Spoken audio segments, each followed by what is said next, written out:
فليتقدم بين الصفين محتسبا.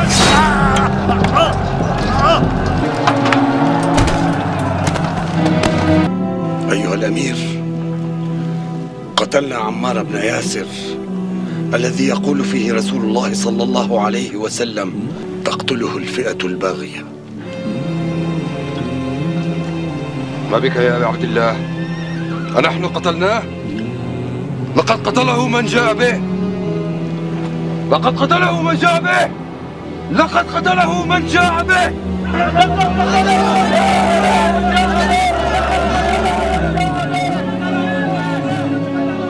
إن صح تأويل معاوية، كان رسول الله صلى الله عليه وسلم هو قاتل حمزة، لأنه أخرجه معه لقتال المشركين يوم أحد. عمار بن یاسر رضی اللہ عنہ کو رسول اللہ صلی اللہ علیہ وسلم نے فرمایا تھا کہ تمہیں ایک باغی گروہ قتل کرے گا. یہ حدیث بالکل صحیح ہے، بخاری میں صحیح بخاری. تقتل الفئۃ الباغیہ، متواتر حدیث ہے. سیدنا عمار رضی اللہ عنہ کو باغی گروہ قتل کرے گا.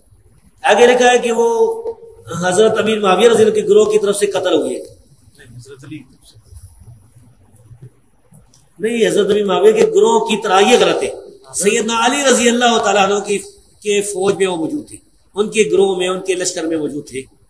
اور قتل کرنے والے جو تھے وہ سامنے والے شامی لشکر میں تھے. اور قتل کرنے والا جو تھا ابو الغادیہ تھا.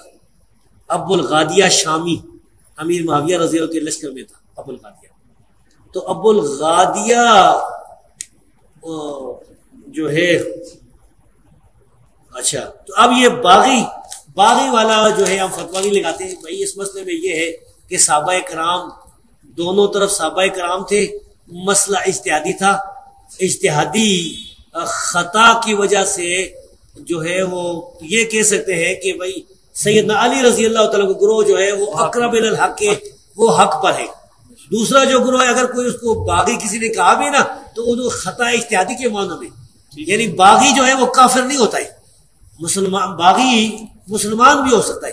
قرآن کی آیت ہے وَإِن طَائِفَتَانِ مِنَ الْمُؤْمِنِينَ اقْتَتَلُوا فَأَصْلِحُوا بَيْنَهُمَا. مومنوں کی دو جماعتیں، تو ہم پھر بھی سیدنا معاویہ رضی اللہ تعالیٰ عنہ یا ان کی جماعت کو باغی نہیں کہتے. لیکن یہ بات بالکل صحیح ہے کہ سیدنا عمار رضی اللہ تعالیٰ عنہ کو باغی جماعت قتل کرنے والی حدیث بالکل صحیح ہے. نبی کریم صلی اللہ علیہ وسلم کا فرمان گرامی سید ابو سعید خدری رضی اللہ تعالیٰ بیان کرتے ہیں. آپ نے فرمایا وَيْحَ عمار تقتل الفئۃ الباغیہ یدعوہم الی الجنہ ویدعونہ الی النار. عمار کی کیا بات ہے، ایک باغی گروہ ان کو شہید کر دے گا اور وہ اس باغی گروہ کو جنت کی طرف بلاتے ہوں گے اور وہ باغی گروہ ان کو جہنم کی طرف بلائے گا. یہ نبی کریم صلی اللہ علیہ وسلم کا فرمان ہے اور اس پر ہمارا ایمان ہے کہ یہ صحیح روایت ہے. صحیح بخاری میں 447 اور صحیح مسلم میں 2915 نمبر. السلام علیکم ورحمۃ اللہ. بات یہ جی کہ ایک ریکارڈنگ میری پہلے تھی امن پوری اسلامک سینٹر سے. بعد میں نے ایک خطبہ جمعہ کے اندر پر مجمع میں یہ بات کہی تھی کہ سیدنا عمار کے جو قاتل ہیں ابو الغادیہ ہیں، ٹھیک ہے، رضی اللہ تعالیٰ عنہ. تو اس پہ کیا مسئلہ ہے جی؟ ایک انسان اس کی تحقیق نہیں ہے، اس کا کوئی مسئلہ ہے، بعد میں اس کو ایک بات سمجھ آ گئی پہ مانگے تو حل اللہ اعلان بات کر دی. کیا ہم غلطی نہیں کر سکتے؟ کیا ہم ایک بات سے رجوع نہیں کر سکتے حق کی طرف؟ یہی کہا نا کہ صحابی رسول نے ان کو شہید کیا تھا. تو اس میں کیا مسئلہ ہے جی؟ اور ہم حق بات معلوم ہونے کے بعد بے مانگے تو حل ایک بات کر. اصلاح کے لیے آپ کے پاس علم ہونا ضروری ہے. ہمارے لوگ جذبات کی بنیاد پر کسی کی اصلاح کی کوشش کرتے ہیں. وہ مولانا اسحاق صاحب رحمہ اللہ بڑی اچھی بات کرتے تھے کہ جسے بچپن سے یہ بتایا گیا کہ حضرت عمر نے فاطمہ کو شہید کیا، نعوذ باللہ، تو اس نے بڑے ہو کے حضرت عمر کو گالی ہی نکالنی ہے نا. اگر آپ واقعی حضرت عمر کے ساتھ مخلص ہیں اور چاہتے ہیں کہ لوگ ان کی توہین نہ کریں تو پہلے شیعہ کے سامنے یہ مقدمہ رکھیں کہ آپ کو ایک جھوٹی بات کا اسیر بنا کے یہ فرقہ واریت پھیلائی گئی ہے. میں نے اس کے اوپر ویڈیو بھی ریکارڈ کروائی ہے.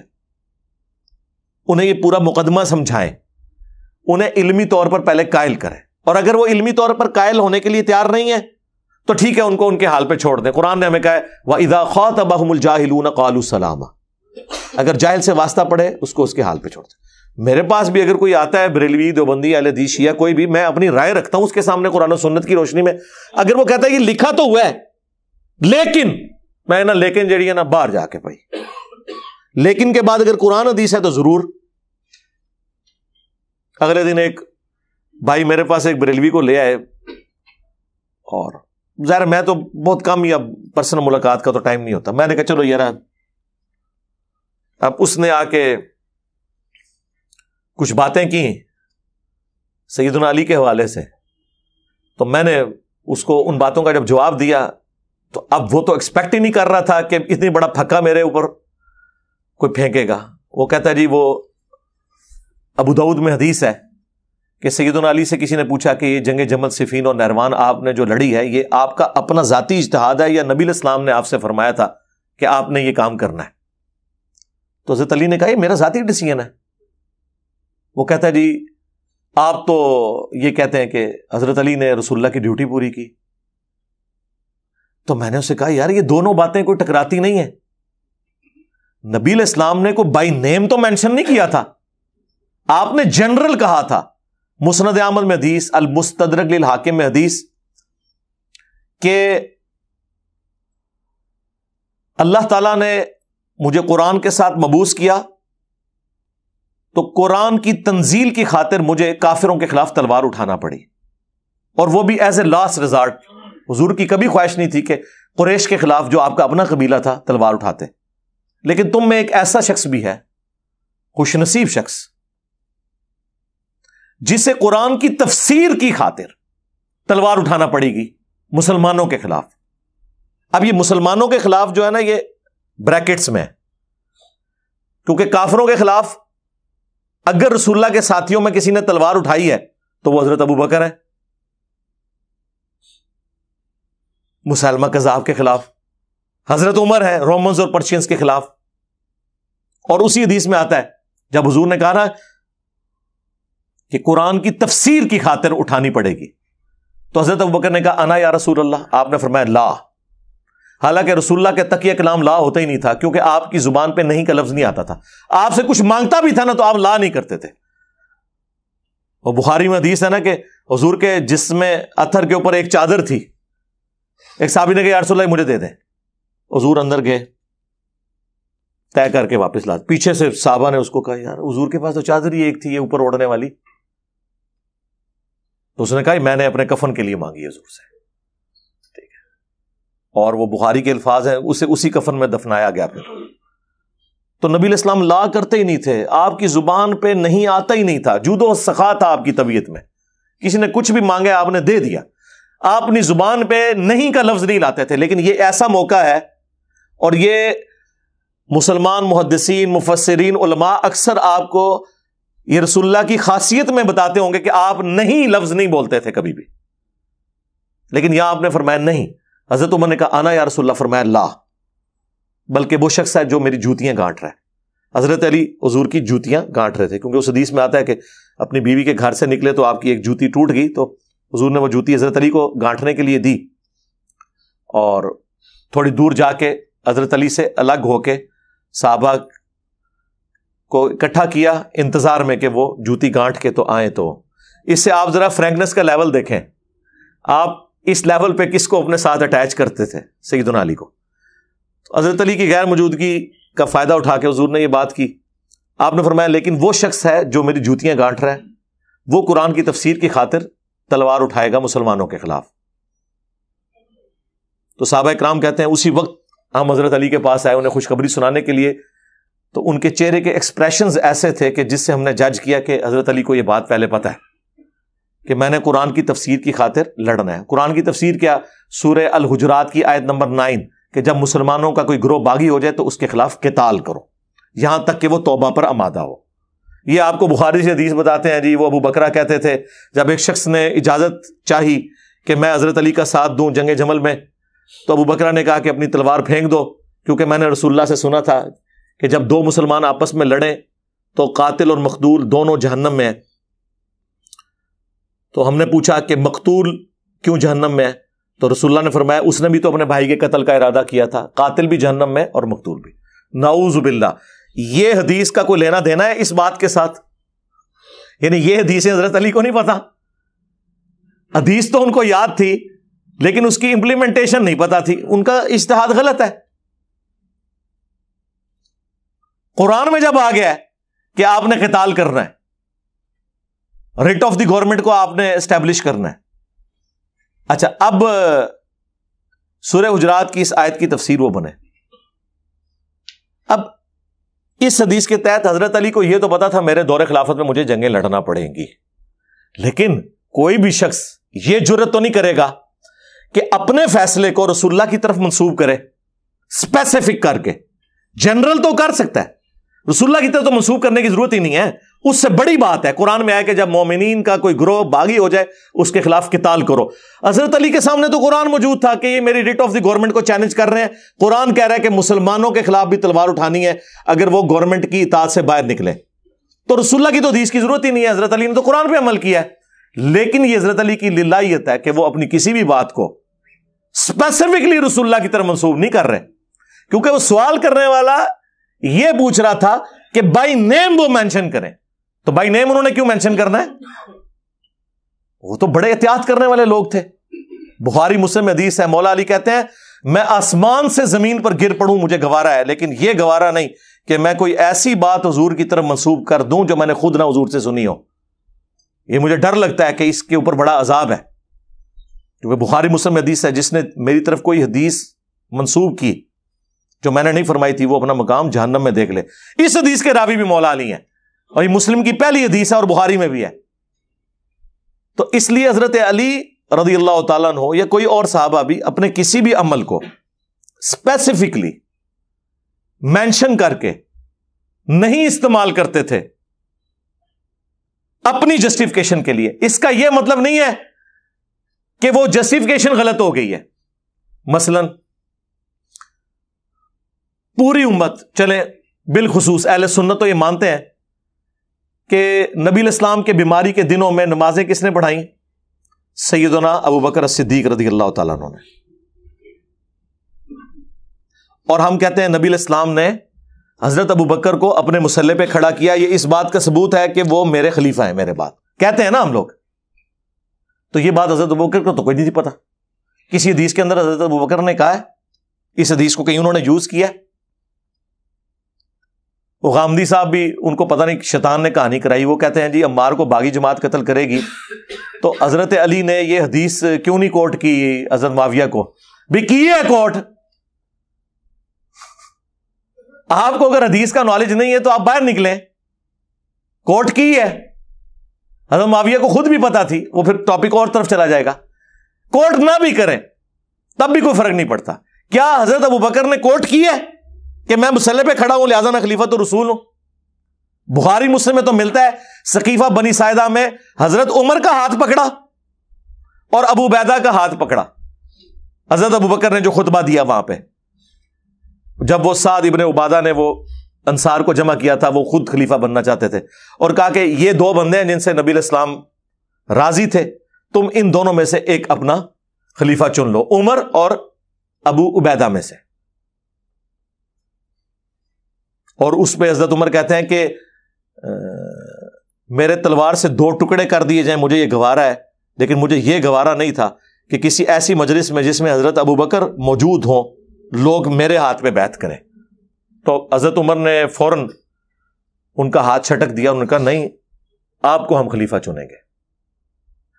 تو حضرت ابو بکر نے حضور کی حدیث کے خلاف کیوں عمل کیا؟ حضور نے تو مصلی پہ کھڑا کیا تھا، ان کو چاہیے تھا کہ لوگوں دیکھو میں مصلی پہ نمازیں پڑھاتا رہا ہوں، اس سے میں خلیفہ ثابت ہوتا ہوں، لہٰذا مجھے خلیفہ چن لو۔ یار وہ اللہ والے لوگ تھے، وہ کبھی بھی جب تک حضور بائی نیم کوئی چیز مینشن نہ کریں اس کو اپنے حق میں کبھی یوز نہیں کرتے تھے۔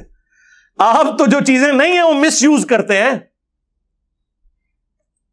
اور صحابہ کرام اتنے للہیت والے تھے کہ جو چیزیں مینشن ہوتی تھیں وہ بھی جب تک بائی نیم نہ ہو اپنے حق میں یوز نہیں کرتے تھے۔ مسلم شریف میں حدیث ہے، اما عائشہ سے کوئی پوچھتا ہے بتائیں اگر نبی علیہ السلام اپنا خلیفہ کسی کو بناتے تو کس سے بناتے؟ تو سیدہ عائشہ کہتی ہیں کہ میرا خیال ہے کہ میرے باپ کو بنا کے جاتے۔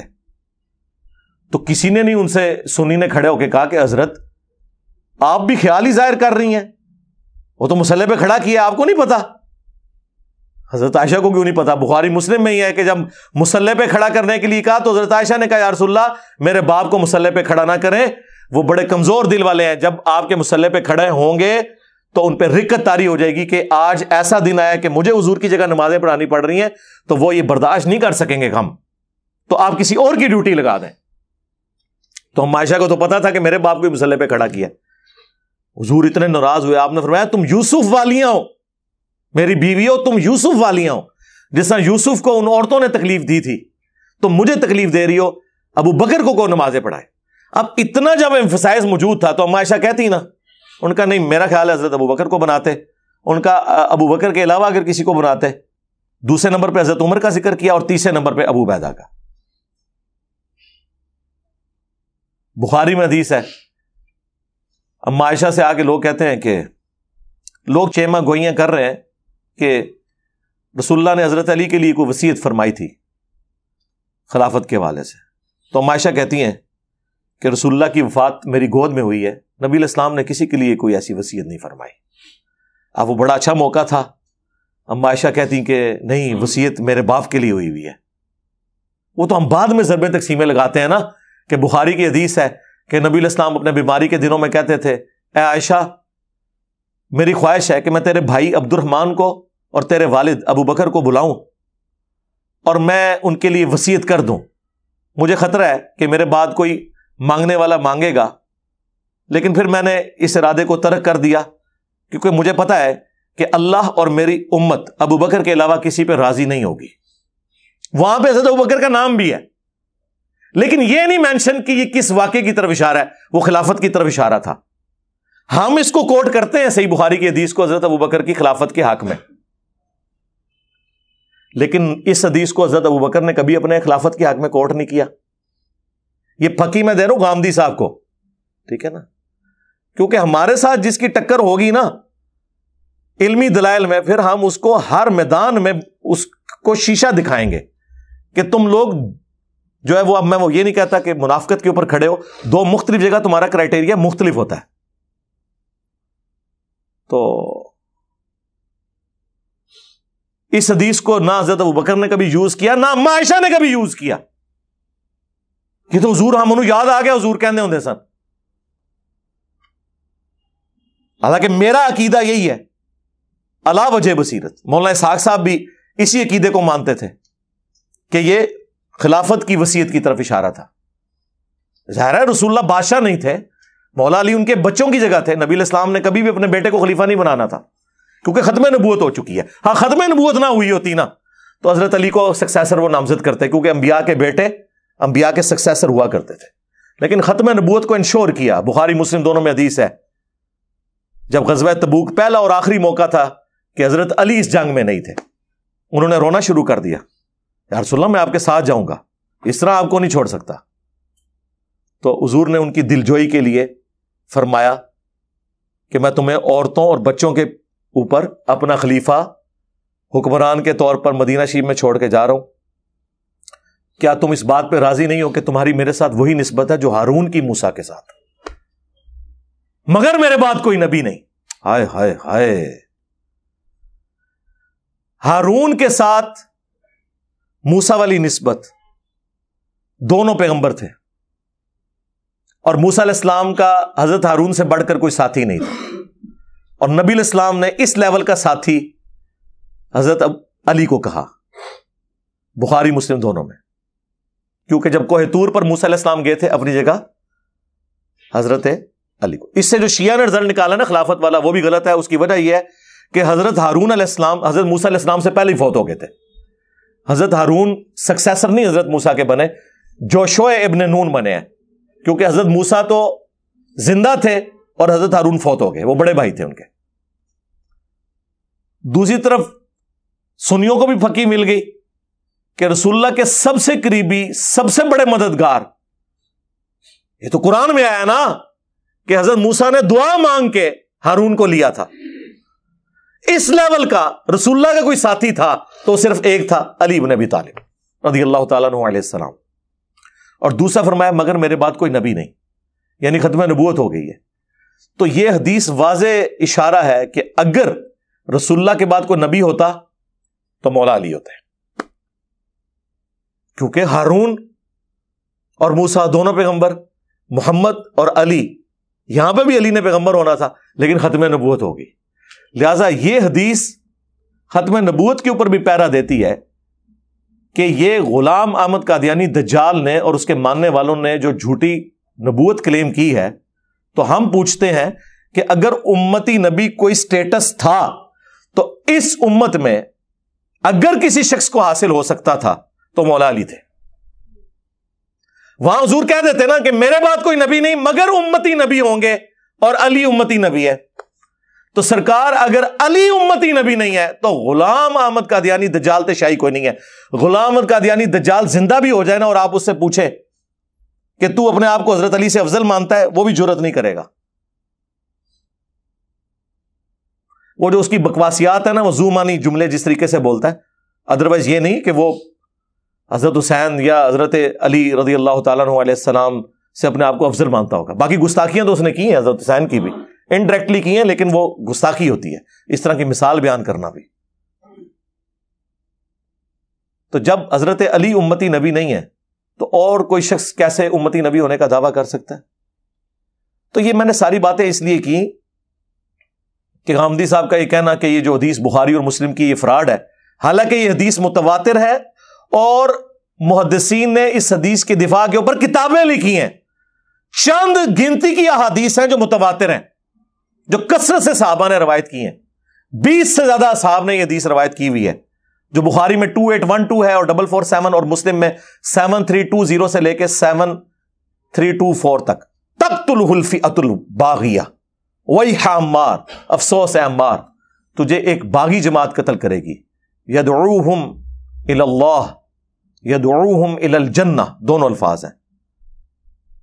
تم تو انہیں اللہ اور جنت کی طرف بلا رہے ہوگے. ویدعونہ الی النار، اور وہ جماعت تمہیں جہنم کی آگ کی طرف بلا رہی ہوگی. اور غامدی صاحب پریشان ہوئے، وہ کہتے ہیں آپ کو پتہ ہے اس حدیث کا کیا مطلب ہے اگر ہم صحیح مان لیں؟ جی ہمیں پتہ ہے، لیکن وہ جو آپ کو خدشہ لگا ہوا ہے اس کا حل بھی ہم آپ کو دیں گے کہ جہنم کی طرف بلایا جانے والا عمل ہے. یہ جہنمی نہیں ڈکلیئر کیا، جھوٹ بولنا جہنم کی طرف لے جانے والا عمل ہے، لیکن ہم جھوٹے کو جہنمی نہیں کہتے. یار یہ بیسک دین ہے، بیسک فقہ ہے، اس کو آپ سمجھیں. آپ اس سے یہ رزلٹ کیوں نکالتے ہیں کہ ہم نعوذ باللہ اہل جمل کو، اہل جمل نے تو خیر رجوع کر لیا، اہل صفین کو ہم جہنمی مان رہے ہیں نعوذ باللہ. ہاں ان کا عمل جہنم کی طرف لے جانے والا تھا. وہ تو صحیح مسلم میں حدیث ہے، جو امام وقت کی بیعت کے بغیر مرا جاہلیت کی موت مرا. حضرت ابو بکر، عمر، عثمان اور حضرت علی چاروں خلفائے راشدین ہیں، امام وقت ہے. بخاری مسلم دونوں میں حدیث ہے کہ فتنوں کے دور میں جماعت المسلمین اور ان کے امام کو پکڑ لینا. تو جب فتنے کا دور ہے تو جماعت المسلمین کے امام حضرت ابو بکر، عمر، عثمان اور علی. فتنوں کا دور تو حضرت ابو بکر سے شروع ہو گیا نا، جب حضور کی وفات کے بعد ہزاروں لوگ مرتد ہو گئے ہیں، منکرین زکوٰۃ، مسلمہ کذاب اور سب لوگ عرب کے قبائل مرتد ہو گئے، تو فتنے تو شروع ہو گئے. اسی کے بارے میں تو حدیث تھی ترمذی ابو داؤد کے اندر کہ تم میرے بعد بہت اختلاف دیکھو گے. اس وقت علیکم بسنتی وسنت الخلفاء الراشدین المہدیین، میری سنت کو اور میرے خلفائے راشدین کی سنت کو داڑھوں سے مضبوطی سے پکڑ لینا، اور دین میں نئی نئی بدعتوں سے بچنا. تمام بدعتیں گمراہیاں ہیں اور تمام گمراہیاں جہنم میں لے جانے والی ہیں. یہ ہے ہی خلفائے راشدین کے مخالفین کے بارے میں تھی. لیکن دیکھ لیں پہلے خلیفہ کے مخالفین کہتے ہیں جی مرتد، یعنی جو مسلمہ کذاب کے ساتھ اور منکرین زکوٰۃ. دوسرے خلیفہ کے مخالفین کہتے ہیں جی کافر، رومنز اور پرشینز. تیسرے خلیفہ کے مخالفین کہتے ہیں جی بلوائی، خارجی، حالانکہ خارجی ہے ہی نہیں تھے اس زمانے میں، خارجی تو بعد میں آئے. چوتھے خلیفہ کے مخالفین رضی اللہ عنہ. اب وہ حدیث کدھر گئی؟ ایٹ لیسٹ یہ تو کہو کہ پولیٹیکلی وہ باغی تھے، دین سے باغی نہیں، پولیٹیکلی. اتنی جرت تو کرو. تو مولا علی علیہ السلام کبھی بھی اسپیسیفکلی، ایون صحیح مسلم میں آتا ہے، عمار بن یاسر سے کسی نے پوچھا کہ آپ جو حضرت علی کا ساتھ دے رہے ہیں جنگ جمل میں اور صفین میں، کیا رسول اللہ نے آپ سے کوئی عہد لیا تھا؟ انہوں نے فرمایا نبی علیہ السلام نے ہم سے کوئی عہد اس حوالے سے نہیں لیا تھا کہ ہم نے اس جنگ میں یوں کرنا ہے. البتہ یہ ضرور ہے کہ 12 منافقین کے نام تھے جو نبی علیہ السلام نے حذیفہ ابن یمان کو بتائے تھے, ہمیں وہ نہیں معلوم. اب ظاہر ہے حضرت عمار کو نہیں پتا تو لوگ مجھ سے آ کے پوچھے ہوتے میں تو انہوں کی تو دساں. ہاں یہ ضرور ہے صحیح بخاری میں کہ عمار کی زبان کو اللہ تعالیٰ نے شیطان سے محفوظ کر دیا. ہاں عمار کو اللہ کے محبوب صلی اللہ علیہ وآلہ وسلم اسپیشل پروٹوکول دیتے تھے کیونکہ ان کے والدین اسلام کے پہلے شہداء ہیں, سیدنا یاسر اور سیدہ سمیہ علیہم السلام رضی اللہ عنہما. آپ کو یہ تو بتاتے ہیں یاسر اور سمیہ کو شہید کیا ابو جہل نے, لیکن ان کے بیٹے کو عمار بن یاسر کو کس نے شہید کیا؟ نہیں, وہ نہیں آپ کو بتائیں گے. کیوں؟ کیونکہ پھر لوگ آپ سے پوچھیں گے کہ کس رضی اللہ عنہ نے کس رضی اللہ عنہ کے کہنے پر عمار رضی اللہ عنہ کو شہید کیا, یہ نہیں آپ کو بتائیں گے. تو سرکار مسند احمد میں موجود ہے, ابو الغادیہ سے شہید ہوئے, اصحاب شجرہ کے صحابی تھے, پوری زندگی وہ روتے تھے کہ مجھ سے عمار کا قتل ہو گیا.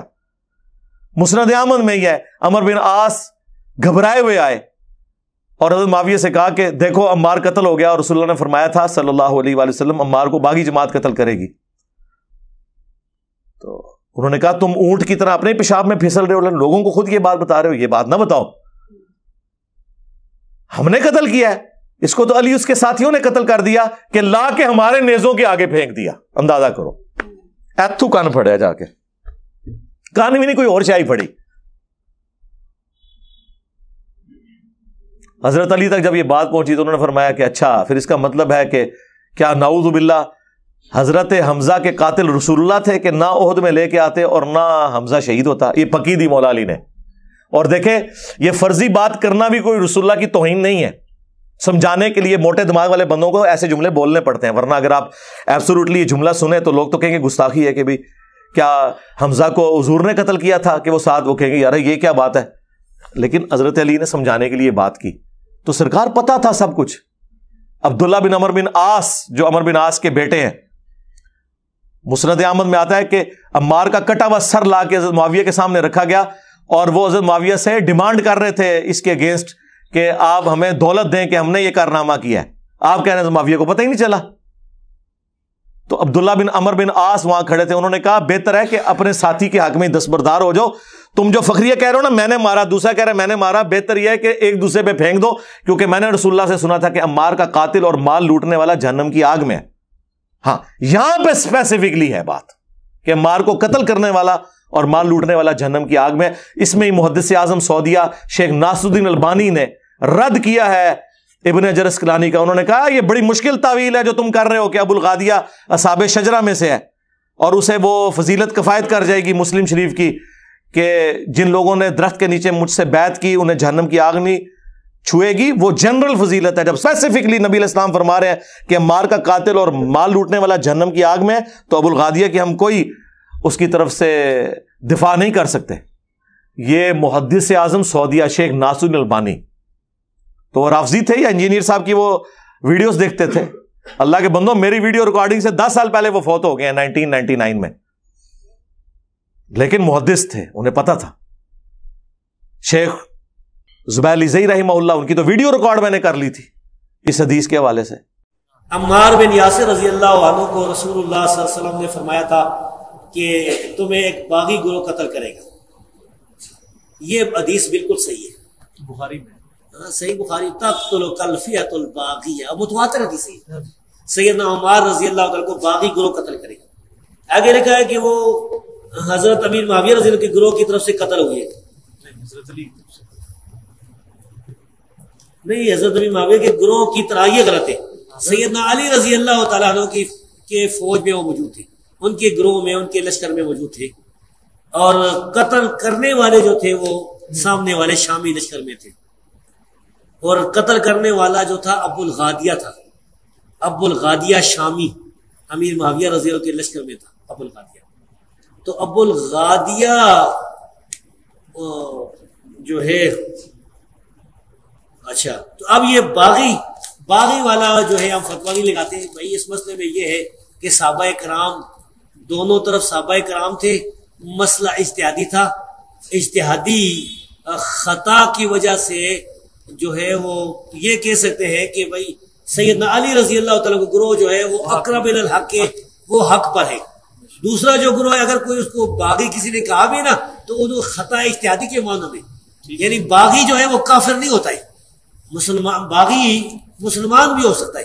قرآن کی آیت ہے وَإِن طَائِفَتَانِ مِنَ الْمُؤْمِنِينَ اقْتَتَلُوا فَأَصْلِحُوا بَيْنَهُمَا. مومنوں کی دو جماعتیں، تو ہم پھر بھی سیدنا معاویہ رضی اللہ تعالیٰ عنہ یا ان کی جماعت کو باغی نہیں کہتے. لیکن یہ بات بالکل صحیح ہے کہ سیدنا عمار رضی اللہ تعالیٰ عنہ کو باغی جماعت قتل کرنے والی حدیث بالکل صحیح ہے. نبی کریم صلی اللہ علیہ وسلم کا فرمان گرامی سید ابو سعید خدری رضی اللہ تعالیٰ بیان کرتے ہیں، آپ نے فرمایا وَيْحَ عمار تقتل الفئة الباغیہ یدعوہم الی الجنہ ویدعونہ الی النار. عمار کی کیا بات ہے، ایک باغی گروہ ان کو شہید کر دے گا اور وہ اس باغی گروہ کو جنت کی طرف بلاتے ہوں گے اور وہ باغی گروہ ان کو جہنم کی طرف بلائے گا. یہ نبی کریم صلی اللہ علیہ وسلم کا فرمان ہے اور اس پر ہمارا ایمان ہے کہ یہ صحیح روایت ہے، صحیح بخاری میں 447 اور صحیح مسلم میں 2915 نمبر. السلام علیکم ورحمۃ اللہ. بات یہ جی کہ ایک ریکارڈنگ میری پیاری تھی امن پوری اسلامک سینٹر سے. بعد میں نے ایک خطبہ جمعہ کے اندر پر مجمع میں یہ بات کہی تھی کہ سیدنا عمار کے جو قاتل ہیں ابو الغادیہ ہیں، ٹھیک ہے، رضی اللہ تعالیٰ عنہ. تو اس پہ کیا مسئلہ ہے جی؟ ایک انسان اس کی تحقیق نہیں ہے، اس کو کوئی مسئلہ ہے، بعد میں اس کو ایک بات سمجھ آ گئی، پہ مانگے تو اللہ اعلان بات کر دی. کیا ہم غلطی نہیں کر سکتے؟ کیا ہم ایک بات سے رجوع نہیں کر سکتے حق کی طرف؟ یہی کہا نا کہ صحابی رسول نے ان کو شہید کیا تھا، تو اس میں کیا مسئلہ ہے جی؟ اور ہم حق بات معلوم ہونے کے بعد بے مانگے تو ایک بات کر. تو وہاں پہ حضرت معاویہ نے کہا کہ حضرت عمر بن عاص سے کہ اپنے اس پاگل بچے سے میری جان چھڑا، یہ جو میرے پہ مسلط ہوا ہے ہمیں حدیثیں سناتا ہے. پھر حضرت معاویہ نے اسے بھی کہا عبداللہ بن عمر بن عاص کو کہ تو پھر ہماری جان چھوڑ کیوں نہیں دیتا، جا. انہوں نے کہا میں تمہارے ساتھ ضرور ہوں لیکن میں کبھی جنگ میں حضرت علی کے خلاف نہیں آیا، اور میں تمہارے ساتھ صرف اس لیے ہوں کہ میرا باپ تیرے ساتھ ہے تو میں اس کی خدمت کے لیے ساتھ اٹیچ ہوں. میں نے کبھی جنگ نہیں لڑی، اور یہ میں اس لیے ہوں کہ نبی علیہ السلام نے مجھے وصیت کی تھی کہ اپنے باپ کے ساتھ حسن سلوک کرنا، تو میں مجبوراً اپنے باپ کی وجہ سے یہاں ہوں، لیکن کام نہیں ڈال رہا میں، یعنی میدان جنگ میں ہے، جنگ نہیں لڑ رہے. اور اس سے بڑھ کے تو مسلم میں حدیث ہے 4776، یہی عبداللہ بن عمر بن عاص جو کہتے ہیں اپنے باپ کی وجہ سے میں ادھر ہوں، خانہ کعبے کے سائے میں بیٹھے ہوئے ہیں اور عبداللہ بن عمر بن عاص اطاعت امیر کے اوپر حدیث سنا رہے ہیں. ایک شخص وہاں انٹر ہوتا ہے عبد الرحمن بن عبد رب کعبہ، وہ کہتا ہے حضرت آپ ہمیں یہ حدیث سنا رہے ہیں کہ حکمرانوں کی اطاعت کرو، حکمرانوں کی اطاعت کرو، اور آپ کے چچا کا لڑکا معاویہ ابن ابی سفیان جو ہمارا حکمران ہے وہ تو ہمیں کہتا ہے ہم لوگوں کو ناحق قتل کریں اور حرام طریقے سے ان کا مال لوٹیں. اور سورہ نساء کی آیت نمبر 29 میں اللہ تعالیٰ فرماتا ہے کہ اپنوں کو مت قتل کرو، ایک دوسرے کا مال حرام طریقے سے مت ہڑپ کرو. اب ہم معاویہ کی بات مانیں یا اللہ کی بات مانیں؟ ہوئے ہوئے ہوئے، انہیں کو میری کو یوٹیوب تے ویڈیو دیکھ لی سی یار، تابعی ہے اور صحابی نے اسے ڈانٹا بھی نہیں ہے کہ تو قرآن کی آیتیں پیش کر رہا ہے صحابہ کے خلاف. خاموش ہو گئے. پھر سر اٹھا کے کہا کہ معاویہ کی اطاعت کرو ان کاموں میں جس میں اللہ اور اس کے رسول کے مطابق چلائے، اور جس میں وہ اللہ کی نافرمانی کرے تم اس کی نافرمانی کرو. یہ مسلمان کا ایٹیچیوڈ ہے. بخاری مسلم دونوں میں حدیث ہے، مولا علی اس حدیث کے راوی ہیں کہ ایک سفر کے اوپر نبی علیہ السلام نے ایک انصاری کو امیر بنایا اور اس کو اپنے ماتحت لوگوں کے اوپر غصہ آیا تو اس نے کہا آگ کا ایک الاؤ جلاؤ بہت بڑا، اور جب وہ جل گیا تو اس نے کہا میں تمہارا امیر ہوں، میری اطاعت رسول اللہ کی اطاعت اور رسول اللہ کی اطاعت اللہ کی اطاعت ہے، میری نافرمانی رسول اللہ کی نافرمانی اور رسول اللہ کی نافرمانی اللہ کی نافرمانی ہے، لہذا میں تمہیں حکم دیتا ہوں آگ میں چھلانگ مارو. انہوں نے کہا اسی آگ سے بچنے کے لیے تو ہم رسول اللہ پر ایمان لائے تھے، تو ہمیں دوبارہ اسی آگ میں پھینک رہا ہے، ہم تیری یہ بات نہیں مانیں گے.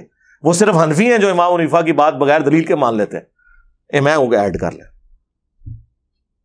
چاہے تیرا مرتبہ تیرے گھوڑے کے قدموں کی خاک بھی امام حنیفہ سے افضل ہے ہمارے نزدیک، لیکن تیری تقلید نہیں ہم کریں گے. سرکار اس زمانے میں تو یہ کہانیاں نہیں ہوتی تھی نا، اس وقت تو اللہ رسول کی بات ہوتی تھی عز و جل و صلی اللہ علیہ وآلہ وسلم.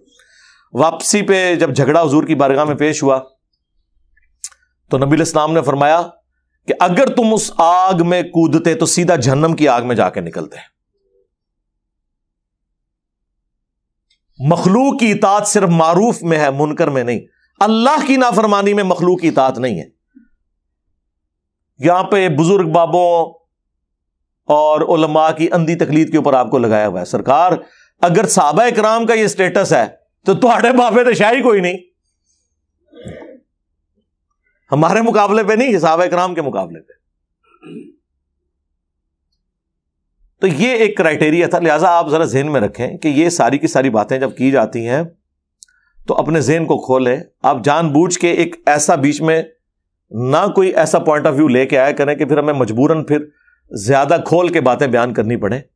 تو مجھے بڑا افسوس ہوا غامدی صاحب کے اس ایٹیچیوڈ کے اوپر, اور میں بڑا عرصہ اس حوالے سے خاموش رہا.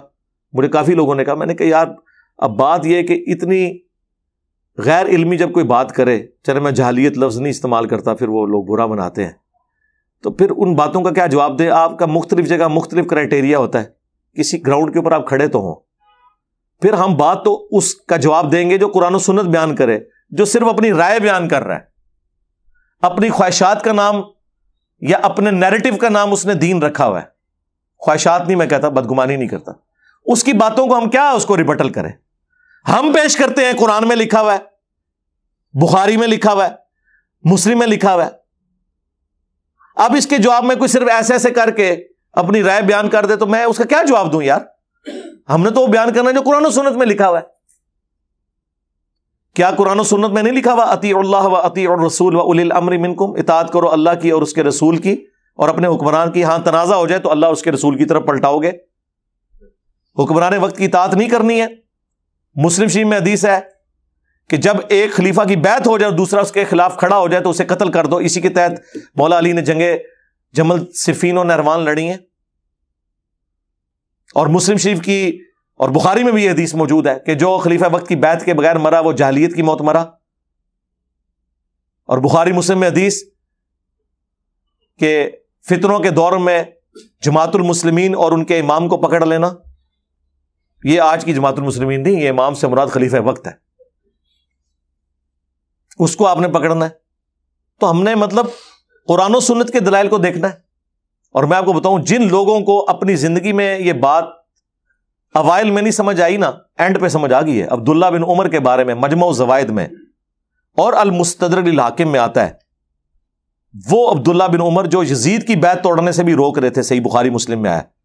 یہی جب اپنے موت کے وقت پہنچے ہیں تو کہتے ہیں مجھے پوری زندگی کسی بات کا غم نہیں ہے سوائے اس بات کے کہ میں نے حضرت علی کے ساتھ مل کر فقہ باغیہ کے خلاف قتال کیوں نہیں کیا. مجھے کسی نماز روزہ کوئی چیز میں نے نہیں چھوڑی سوائے اس. تو عبداللہ بن عمر کو 34 سال کے بعد جو بات سمجھ آئی, 74 ہجری میں جب بنو امیہ نے انہیں قتل کروایا, بخاری میں آتا ہے پاؤں میں زہر آلود نیزہ مروا کے. حضرت علی اور ان کے ساتھیوں کو حضرت علی کی زندگی میں سمجھ آ گئی تھی کہ یہ انجن دوسری پٹری کی طرف جانے لگا ہے, ہم نے اس انجن کو روکنا ہے. تو میرے بھائی یہ کتابوں کی دنیا ہے, قرآن و سنت کے دلائل کی دنیا ہے. ہم جو کچھ بھی پیش کر رہے ہیں دلائل کے ساتھ پیش کر رہے ہیں. ہمارا رد کسی نے کرنا ہے تاریخی روایتوں سے نہیں, قرآن و سنت سے کرے. اور اگر آپ تاریخی روایتوں سے کریں گے تو میں آپ کو بتا رہا ہوں تاریخ میں اگر بنو امیہ کے حق میں 20 باتیں ہیں نا تو 100 باتیں ان کے خلاف ہیں. پھر اگر ہم تاریخ تبری میں آ گئے, تاریخ ابن کثیر میں آ گئے, تو جن لوگوں کا آپ دفاع کر رہے ہیں نا ان کی ثابت بھی ثابت نہیں ہوگی. دفاع تو چھوڑ دیں, ہم اس لیول پہ اترنا نہیں چاہتے. ہم کہتے ہیں ریجیکٹڈ. آپ ان باتوں پہ ہیں جو قرآن و سنت کے دلائل کی روشنی میں ثابت ہیں, ان کو آپ فالو کریں, قرآن و سنت کو فالو کریں. صلو علی محمد وآل محمد, اللہم صلی علی محمد وعلی آل محمد واصحاب محمد اجمعین الی یوم الدین.